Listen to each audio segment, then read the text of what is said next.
Oi gente, tudo bom? Olha só, eu vou fazer aqui um programinha em Fortran para a gente gerar uma série de números aleatórios com correlações tipo trímeros. Então eu vou explicar o que seria essa série, tá? Então vamos lá. Digamos que você tenha uma série de, uma sequência, de dois tipos de números. Números de valor V1, números de valor V2, tá bom? Aí você vai distribuir eles aleatoriamente, V1, V2, da concentração lá da probabilidade. E aí, velho, qual é a ideia de colocar correlações tipo trímero? É o seguinte, o V1 é livre, certo? O V1 ele é livre, o V1 ele pode aparecer do jeito que for, mas o V2 ele tem um vínculozinho. Qual é o vínculo? É que sempre ele vai aparecer em sequências de 3. Aí eu dei um exemplo aqui para vocês verem. Veja que o V1, tá aqui, V1, V1. Quando chega na vez do V2, ele sempre aparece em sequências de 3. Estão percebendo? Aí observe, aqui eu botei V2, V2, V2, aí 2, V1, aqui, né? V1 e V1, e depois V2, V2, V2. Aí agora veio 3 valores de V1, né? Como eu disse, o V1 ele é liberado. O V1 pode aparecer sozinho, pode aparecer em 2, em 3, em 4, ó.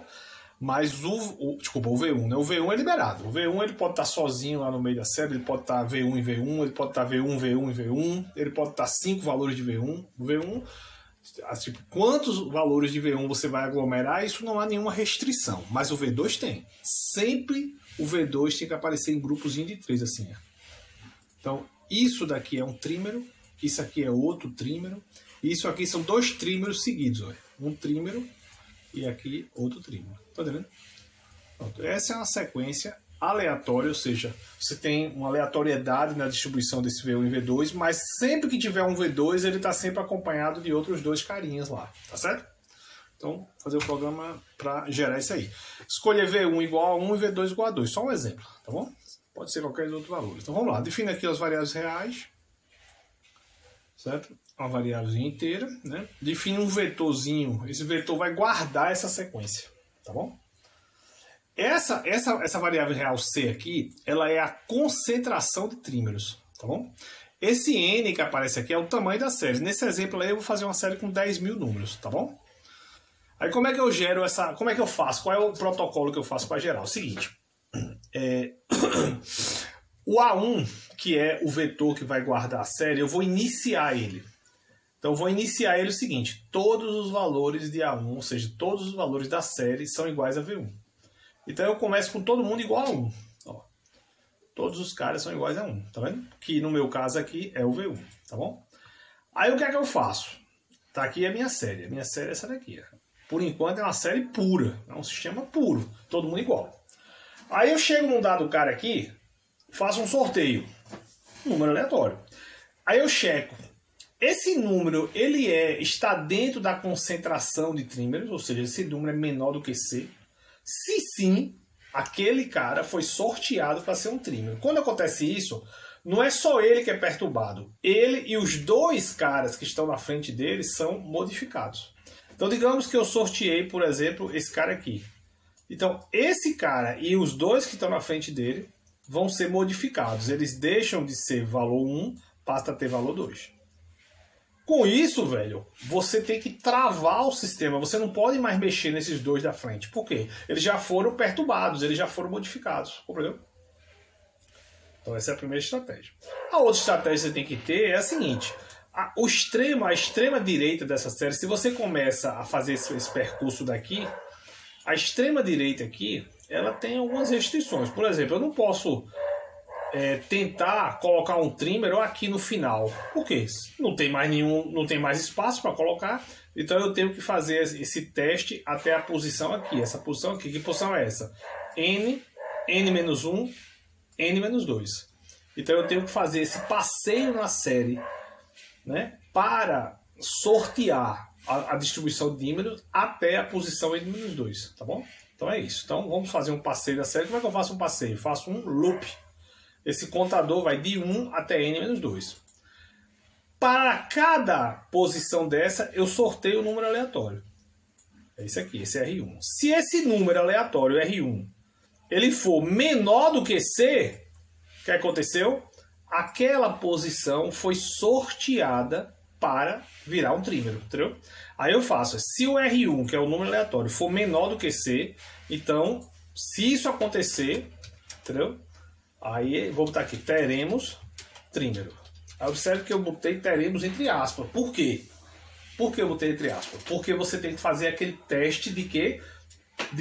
Para checar se aquela posição não tinha sido antes modificada pela distribuição do trímero. Compreendeu? Então você tem que fazer esse teste. Como é que eu faço esse teste? Eu faço assim. Se aquela posição da rede for igual a 1, ou seja, se for V1, está apto a ser modificado. Então eu faço esse testezinho aqui. Como é que eu faço esse teste? Eu faço assim, eu calculo um módulo de A, que é a série, menos V1. Tá vendo? Faço A menos 1. Compreendeu? E calculo o módulo disso. Se esse módulo for menor do que uma coisa pequenininha, quer dizer o quê? Quer dizer que A é igual a 1. Por que eu não faço assim? Se A for igual a 1. Cara, número real no computador, ele nunca é 1 mesmo. Ele é 1.000, vai ter um 1zinho lá na frente. Então, eu prefiro fazer dessa forma. Eu calculo a distância e vejo se a distância é desprezível. Entendeu? Que é isso que eu estou fazendo. Eu estou calculando um módulo da distância do A para 1 e vejo se ela é bem pequenininho. Se for, quer dizer o quê? Quer dizer que aquela posição da rede não foi ainda visitada, ou seja, não foi ainda modificada. Feito isso, ela está apta a colocar um trímero. Aí eu coloco o trímero. Olha o trímero aqui. Ó. Essa posição, a posição da frente e a posição duas vezes da frente são modificadas para ter o valor 2. Isso aqui, basicamente, né, eu estou fazendo, né? Estou fazendo a posição VI, certo? A posição VI e mais 1, tá bom? E estou fazendo a posição V e mais 2. As três estão recebendo 2, 2 e 2. Então, com isso, eu coloquei o trímero. Fecho o loop, fecho a condicional, fecho a outra condicional, fecho o loop. Pronto. Isso daqui gerou essa sequência. O que é que eu tenho que fazer agora? Eu tenho que testar. Fazer um teste. Um teste para saber se isso está funcionando, porque pode ser que esteja errado. Então eu fiz alguns testes aqui. O primeiro teste é o seguinte. Eu poderia simplesmente escrever isso no arquivo. Inclusive, da primeira vez que eu fiz o programa, eu gerei um nome de arquivo aqui, ó, e escrevi no arquivo e fiquei olhando lá. Mas isso é uma estratégia ruim. Aí eu vou fazer um teste. O que é que eu vou fazer? Eu vou contar nesse vetor quantos valores tem valor, quantas posições são ocupadas por V1, quantas são ocupadas por V2. Tá bom? Então, o que é que eu vou fazer? Eu vou fazer a seguinte brincadeira. Eu vou percorrer agora toda a série. Vou zerar essas duas variáveis reais aqui. E faço o seguinte teste. Ó. Se o módulo de A-1, o que é que eu estou fazendo aqui? Eu estou fazendo isso aqui. Ó. Se A menos V1 for menor do que 0.0001, ou seja, se eu estiver ali nas vizinhanças de 1, quer dizer o quê? Quer dizer que o A é igual a 1. Então, esse cara é o quê? Esse cara é 1. Se isso aqui for verdade, se esse condicional for verdade, quer dizer que eu estou em cima de um sítio, de uma posição da série de valor 1. Então eu somo 1 nesse contador. Se esse outro condicional aqui for verdade, ou seja, se o módulo de A menos V2 for 0, né, for bem pequenininho, quer dizer o quê? Que isso aqui eu estou em cima de um sítio que é de valor V2. Aí eu somo 1 aqui desse contador. Então, no final das contas, esse cara aqui vai ser o número de posições na sequência que tem valor V1 e esse cara, o número de posições na sequência que tem valor V2. Aí o que eu vou calcular? Eu vou calcular a fração. É uma coisa interessante é saber se calcular a fração de valores V1 e V2. Essa fração de V1 é simples, é só você dividir esse R1 por N. Já essa fração de V2, eu vou calcular não a fração de V2 mesmo, eu vou calcular a fração de trímeros. Lembrando, a cada 3 valores de V2 eu tenho um trímero.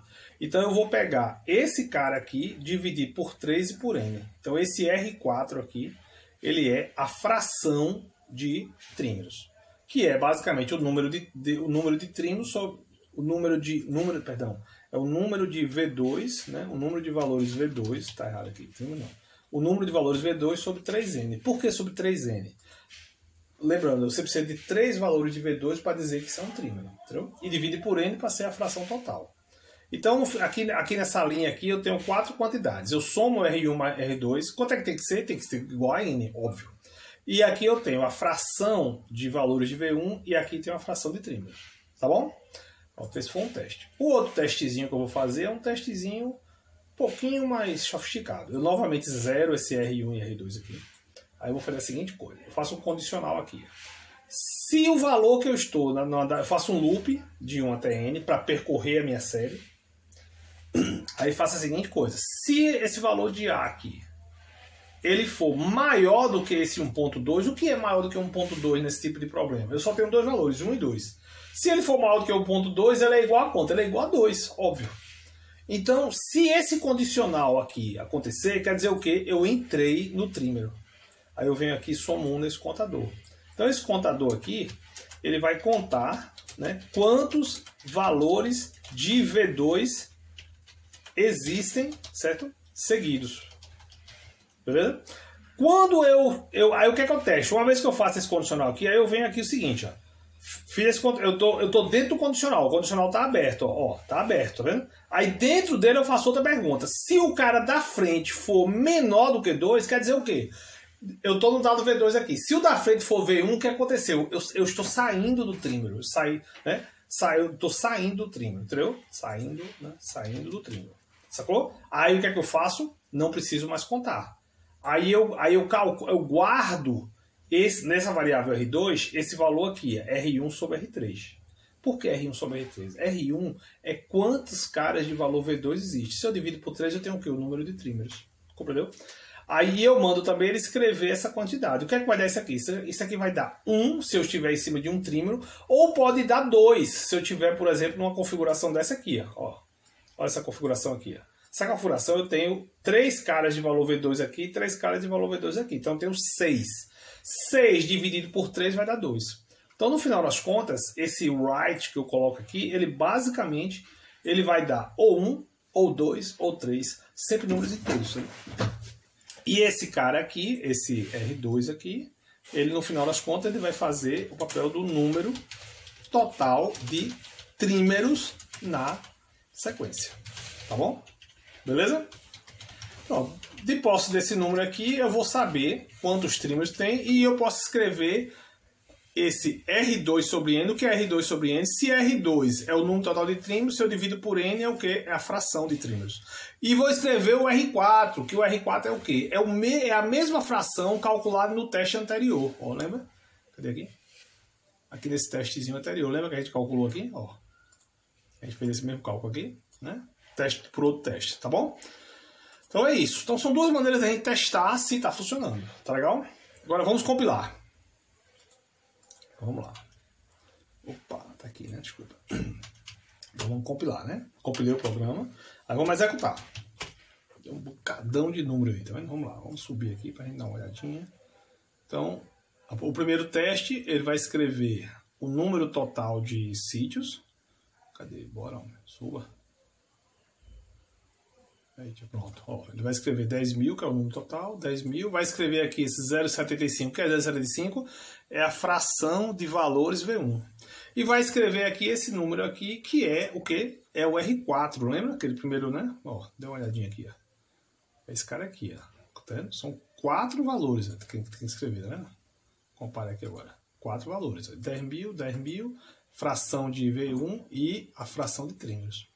Aqui ele vai ter uma listona de uns, o que é um quê? É o número de trímeros, são os trímeros que ele foi encontrando. E de vez em quando vai ter uns 2. Esses 2 aqui representam o quê? Representa esse tipo de configuração aqui, ó. Onde você tem 2 trímeros um atrás do outro. Entendeu? Beleza? E lá no final, lá embaixo, você vai ter o quê? Aquele último teste, que é esse aqui, né?